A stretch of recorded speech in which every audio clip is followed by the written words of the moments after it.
And we're back. We're on a very noisy German street, but in the second season of A Gentleman's London, as usual, we go find a place of calm and we kick things off, as it were, with our feet. It's a brand from 1890. It's Edward Green.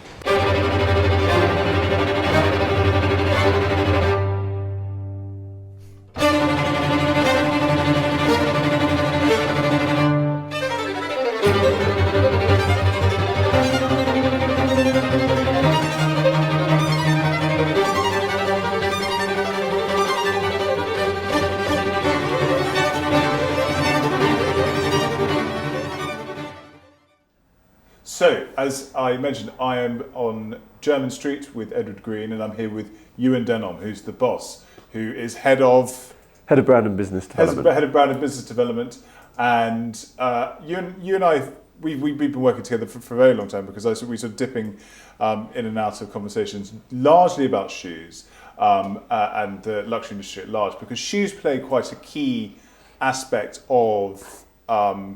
I think they're a fairly good litmus test of where the luxury industry is going. And you are here today with a very important role because we are kicking off this new season of A Gentleman's London with a appeal, I guess, to, I think, try and encourage people to invest better in the clothes that they buy. And I think shoes are paramount in that conversation. So tell me about how Edward Green are kind of playing their part in this, because it's a family business. It's been open since 1890. It's made in Northampton, the famous shoemaking region of the UK and frankly the world. And Edward Green is top of the totem pole of that. So how? Well, thank you, Tom. I think that ever since Edward Green set up the business, as you say, in 1890, he wanted at that point to really kind of draw together the finest artisans in Northampton, which, as you say, is a shoemaking town, and he wanted to focus on making shoes really of a higher grade. So, buying better quality leathers, taking more care about what parts of the leather were cut, and just ensuring that quality was really paramount in the way we made our shoes. And that ethos we've continued to work with until this present day. We'll buy in the very finest quality, typically French and Italian leathers. We'll be very exacting in the parts of those leathers we use.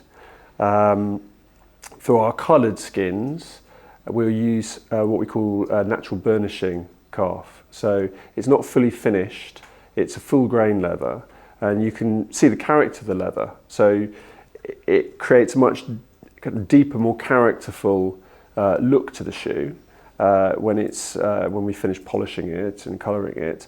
But because you can see all of that character, we need to be very careful about what we're using.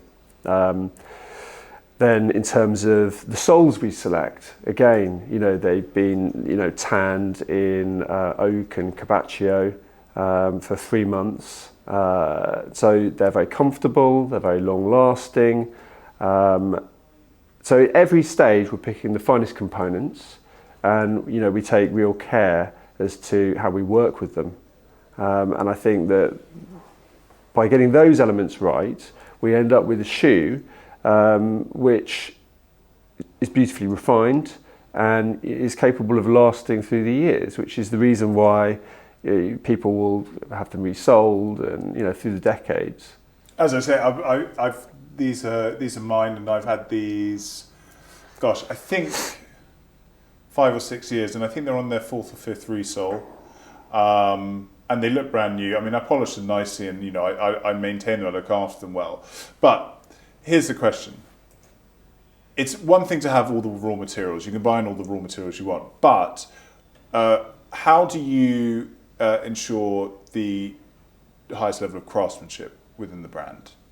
Well, you start off, as I say, it starts off with what we call clicking, where you cut the leather. Yeah. So we're using smaller, finer skins, and then we're taking a long time to hand click them, hand cut them, looking for the kind of character of the leather, where there are growth marks, where there might be, the occasional mosquito bite, and our craftsmen, taking their time and only selecting the parts of the skin which are suitable for shoes of our quality. So there's more time involved there. Frankly, there's more wastage involved there, right? Because there's more of a skin which doesn't meet our grades than perhaps for some other makers. And then when it comes to sewing, there's more, I guess there's just more of emphasis on quality and care at each stage. Mm. And tell me about the people though. So because I seem to remember you did this wonderful exhibition with a bunch of other British heritage brands at Spencer House, and the shoemaker who's doing the demonstration of I think he was sewing the apron on Absolutely. the upper in, and he was very young, and everyone says that the craftsmanship is a dying art, and we're running out of people to do this, but I believe that there's a little bit of a resurgence in young people being interested in taking this up. Is that what you're experiencing? Yeah, absolutely. I think that people, want to have jobs which are fulfilling, and making something beautiful that you can take real pride in is genuinely fulfilling. So we've got a range of ages across the workshop, and some people will, be in their 20s, some people will be in their, 60s. There's that real range, but we've certainly had people join the business who have perhaps, decided to take a career change. They've maybe been working as a picture framer, or often something where they've had to use their kind of craft skill in another line of work, and we found those people adapt very well to working in the shoe industry. I think you're talking about hand sewing of the Dover, so that's a real signature style for us, and the Dover, a couple of loafers and monks have this hand-sewn apron. It's let's get one out. Absolutely. Cut to shoe. And we're back with shoes. So this is you would say the kind of the signature Edward Green shoe. Absolutely. Split-toe derby. And what was it called? It's called the Dover. The Dover. And the thing is with derbies, I would say, is that they aren't straightforward in terms of making them look elegant and sort of chic. I think that obviously you do a very, very good job with this, but why is it your signature shoe, do you think? Well, I think over the years, people who are real shoe aficionados, they've kind of come to see our Dover as the kind of finest example, as you say, of the Norwegian split-toe derby. It's just finished very well. So this area here is hand sewn with a ball bristle. So the ball bristle's split, and then it's entwined with the thread, waxed. Each of the holes is made with an awl, and then the ball bristle is used to thread the thread through the holes to sew it. So it's a very kind of particular shoe. And I think it works really nicely with the way we dress now, because it works both with kind of more formal wear, but also with more casual styles. Yeah. So and it's double soled as well, which means people can put them to the test on the London pavements for absolutely. a bit longer. Yeah. And we'll make quite a few different variants of it. You've got a double leather sole there. That works well with the kind of shape of the shoe. Here we've got a double rubber sole. Yeah. And people will have it made up in different ways according to what they want. But okay, now you mentioned trends, so let's keep talking about trends, because you and I had a frankly fascinating conversation about the very important topic of the way that loafers have sort of surged into top place of in terms of what people are looking for and in style of shoe and what they're buying. Can you explain that? I mean, what is it that the loafer's doing right that means it's so popular? Yeah, I think that these things are about zeitgeist, and I think that the loafer allows one to dress down perhaps a more formal clothing, but also dress up if you've got the right kind of loafer, something a little bit more casual. It kind of bridges that world, and I think that a lot of the shoes that a company like Edward Green sells these days, are versatile and adaptable in doing that. See, I think you're right. I think you cannot underestimate practicality. But also, I think that people are creating styles of loafer that have different levels of finesse, and so they are roundly seen as an elegant dress shoe in a way that they were seen as a casual shoe. You know, back if you were when my father was growing up in the 50s, 60s, 70s, you know, they were considered a casual shoe. It was sort of infra-dig to be wearing one, but now they're extremely popular. I think because you can polish them up, you can wear them with all different types of suiting, and it's brands like yours that have allowed it to adapt into something more formal. So why don't we go and take a look at a few of these examples, and you can tell us a little bit more about what Edward Green have done to adapt something as interesting as the loafer, and it is an interesting topic. Now, the interesting thing about loafers, as I was saying, is they slightly transcended their original function, which was to be a kind of house shoe, like a loafer, to loaf around in.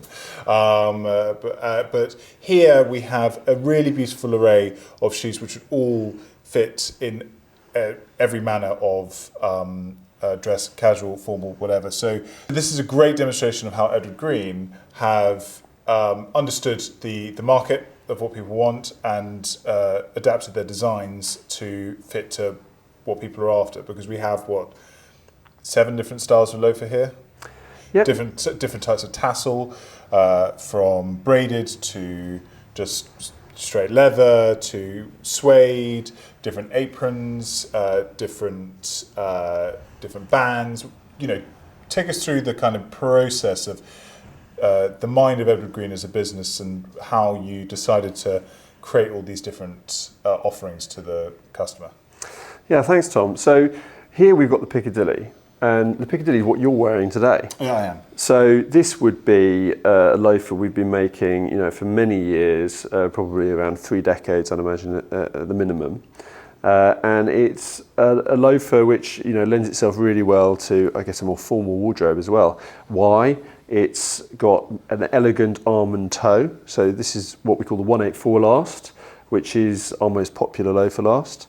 But that arm and toe often lends itself to working with, say, a suit, and traditionally we would have made it. Here we've got it in a nice black calf, but we'd also sell a lot in dark oak, which is an antique leather, and mink suede. And so how's it changed in recent years? Well, what we found is that more people are buying suedes, but also more people are looking to wear loafers in a more relaxed way. So just as suiting and jackets have changed, there's often softer shoulders now. People might wear a blazer, without a shirt or without a tie, certainly. So the same's happened with loafers, and what we've done is we've developed unlined styles. So the Piccadilly, the same 184 last, but here we have this unlined, softer unlined construction. This is made with a leather called London grain, nice kind of patterned grain calf. It's still a very fine leather, but it just is a little bit softer, and I guess it's a little bit, it's moved along that spectrum between formal and casual. And this is the classic Belgravia we've been making for a number of years, but we've introduced an unlined variant of that as well. Yeah. And the same is true of the Montpellier that we see here. Again, it's got a distinctive sweeping saddle, which is a difference in terms of look and design, but actually also it can work for slightly different feet. So it's great for people to come into the shop, have a conversation with us, try different shoes on, because it works for perhaps someone with a slightly higher instep. So it can be a practical choice as well. And by I think coming into Jermyn Street, talking to the team, one can understand perhaps which styles are most suitable for your kind of foot. I think people would look at this stuff and just assume it's all aesthetics, but actually, as you say, there's a construction element to it that's about practicality. So that's why I always, my big refrain is always that luxury is about art meeting practicality. And so what happens with these shoes is that you manage to create beautiful aesthetics. They look great, but a large part of the decision-making process of that has to do with making a well-made shoe that lasts a long time. And I mean, I love, for example, I know this probably is just aesthetics, the braiding on the tassel loafer here. It kind of adds a real element. What it feels like is that people put a lot of effort into that, because that's a complicated thing to do. Working with braiding leather especially, everyone does it with cottons and wools and so forth, but with leather it's actually quite a complicated thing to pull off.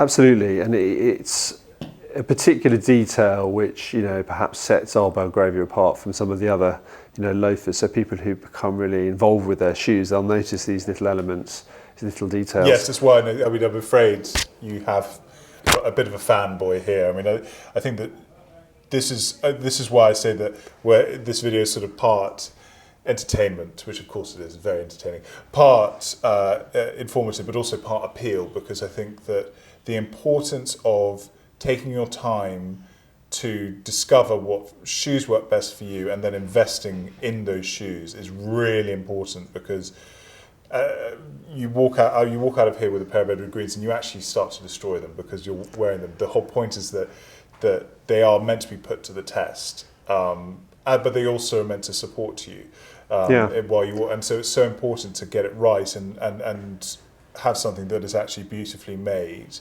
And it's a total false economy to buy cheap shoes. That's always been my theory on these things. Absolutely, and I think the thing is, it's not only about how a shoe looks today. It's about how it looks in 2, 5, 10 years time. And if you have a beautifully made product, then our shoes are designed to age really beautifully. Yeah. And when we select leathers, very much at the fore of our minds is, how's this leather going to age? How's this leather going to develop?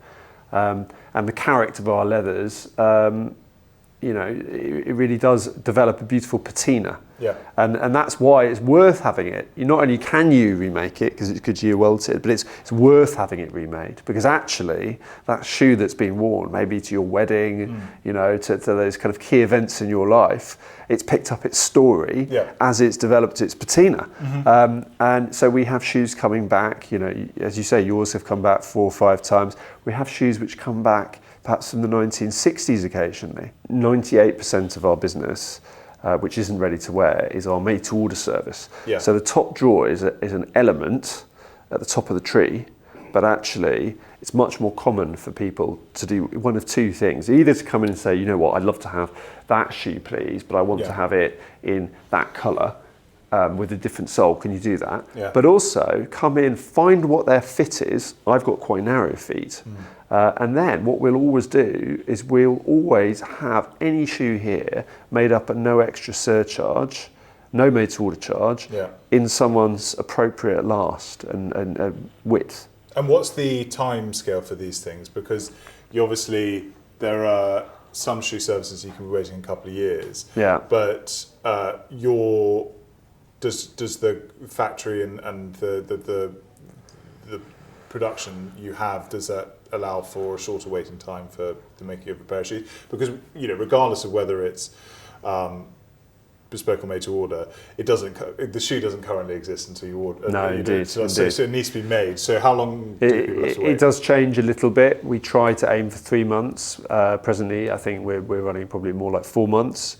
It's that sort of period. It may be that we'll have a shoe where the upper's part completed, and we can make it quicker on your particular last fitting. But to be absolutely clear, for the sake of the audience, you come in here, can you order something? It could be clicked by hand. Yeah. It will be put on a house last that's chosen by the customer in the colour way and the width and the length they need. And then it would be put onto the Goodyear welts onto a sole that's been, as you say, the leather for the sole has been selected carefully, cut out, all that. So the processes are by hand. Absolutely. From scratch. Absolutely. For made to order. Yeah. So this this is why I think that made to order being such an interesting process in shoemakers, because I think we all grow up, especially in England. You have this idea you can go into a shoe shop, someone pull a box out of a shelf and just give you a pair of shoes and you go.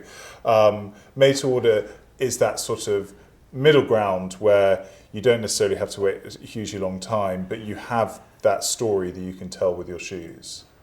Absolutely. I think that there's probably three different kinds, if you like, of made to order that we have here. The first is when someone understands their fitting, we'll make any shoe that we have as a ready to wear shoe available. We'll make it up in your size, even if we don't have it in stock. Of course, there's longer lead times. Then there's the core made to order service, this custom order. The customer will have an idea of a shoe in their mind.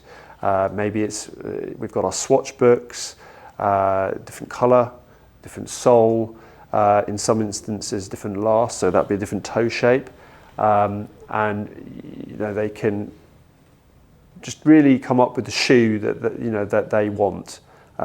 They can conceive of. And then the third area will be top drawer. And here we see a top drawer shoe.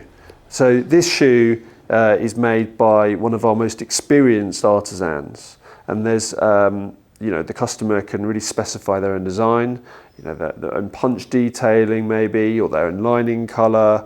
They can have their initials nailed into the bottom of the shoe.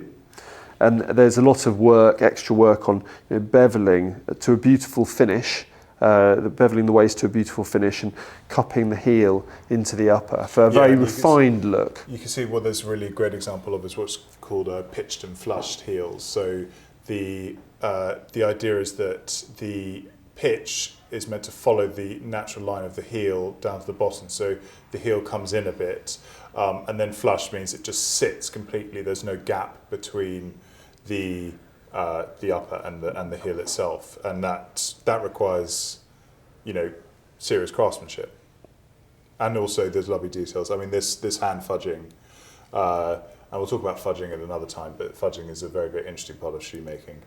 So this is a very beautiful example of shoemaking, and also I think crucially is how the shoe industry is adapting to creating beautifully made things that's an immutable aspect of the shoe that's being bought, without necessarily having to be hand welted and sort of made in the bespoke level that as I say can be an operation that takes several years.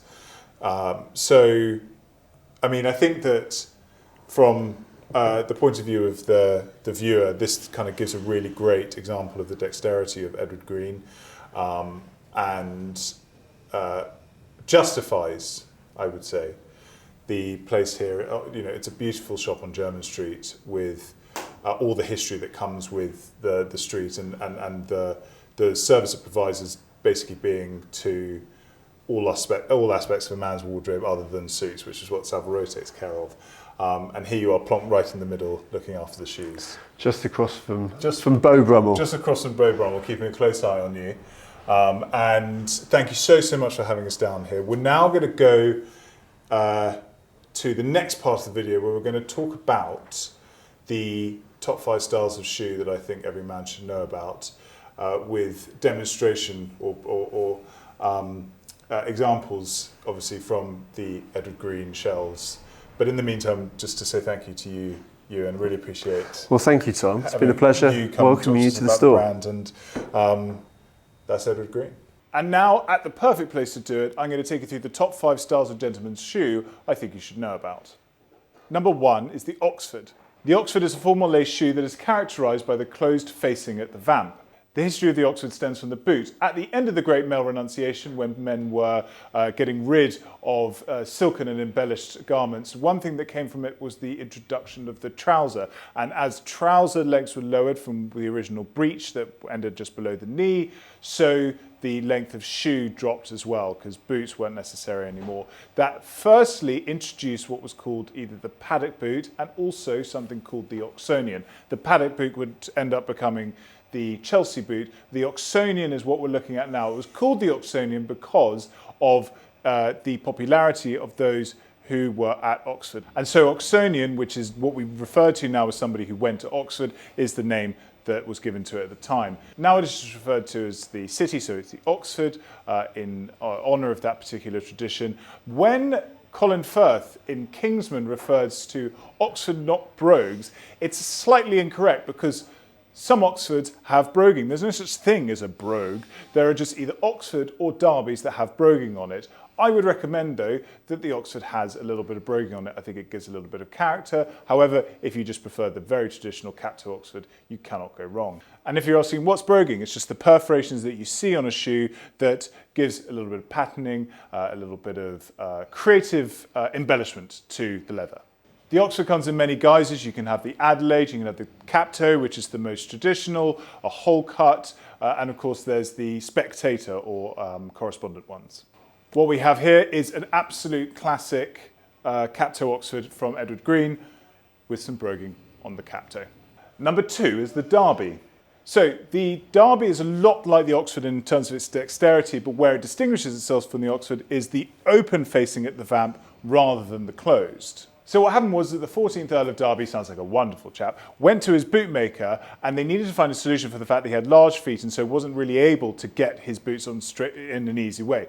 And in those days, boots would have the closed facing at the vamp like an Oxford. So the Derby was created to give a little bit more space and allow him to do his laces up in a more straightforward manner. Now, as with many things in Britain, if the aristocracy and royalty do things, often other people follow suit. So perhaps at a shoot or something like that at his house, people saw this new style and followed suit. I would say it's more casual than the Oxford and I think best in brown. This is the Dover from Edward Green with a double rubber sole, but I think if you wore this, for example, with a grey suit in town, it would look absolutely smashing, but really it is the ultimate country shoe. Number 3 is the loafer. Characterised by the fact that it is laceless and so it has to apply pressure to the foot rather than laces to tie it up. As was discussed earlier with our great friend Ewan, it has developed into being a kind of casual afterthought shoe, into being the most popular style of shoe that people buy today. The origins come from the moccasin, but what happened was in 1926, a shoemaker called Wildsmith made a loafer that was designed to be worn in the house by the then Duke of York, who would become King George VI.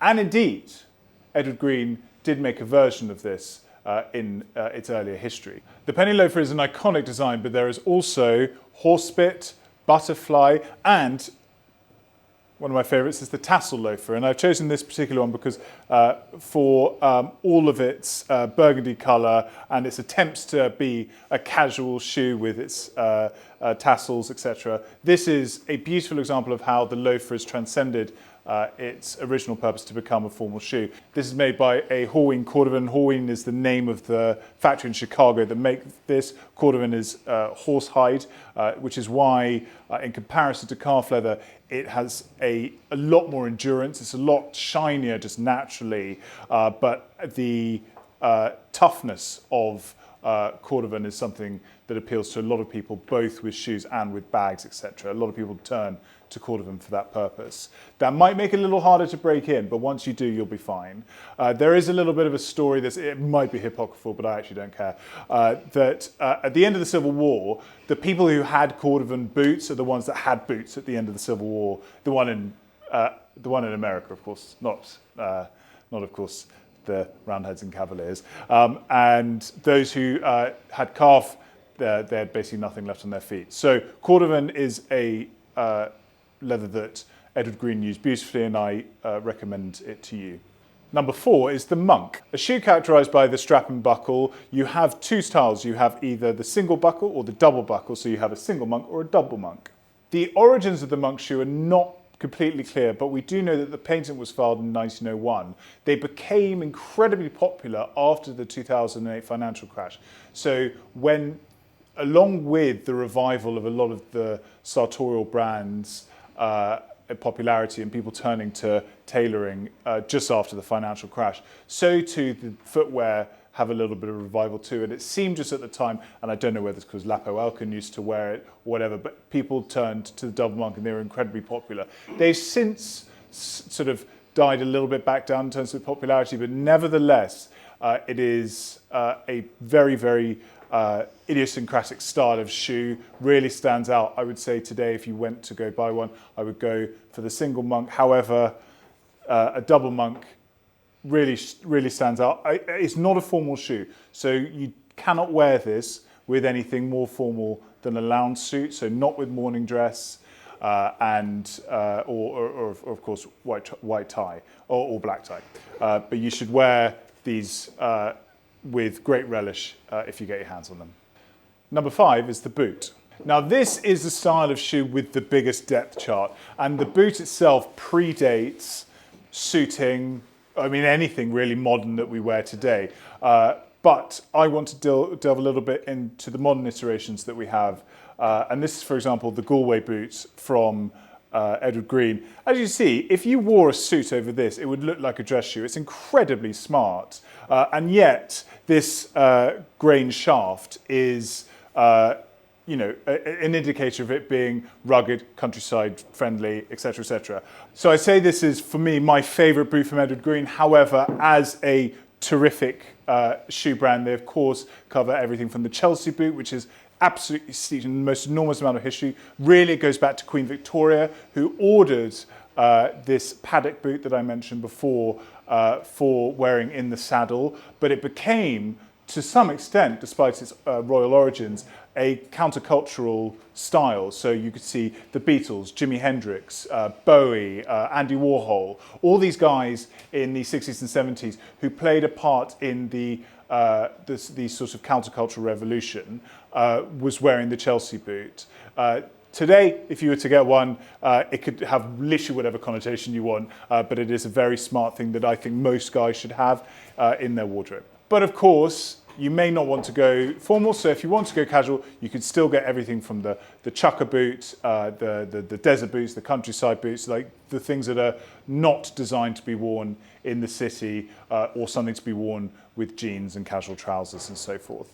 The captain of this particular team, I would say, is the chucker boot. The chucker was named after the, well, there's two stories behind this. Is that chucker was either the chucker that you have in a game of polo. It's kind of like the halves in the game of polo.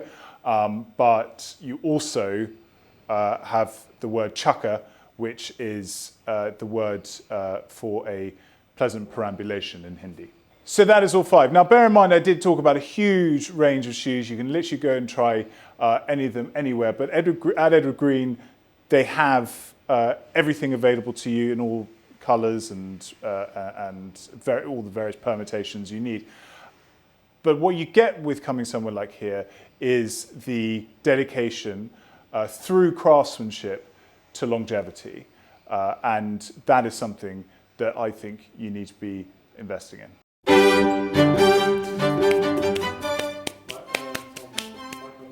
So it was named there with a Dover sole. Sorry, fish joke.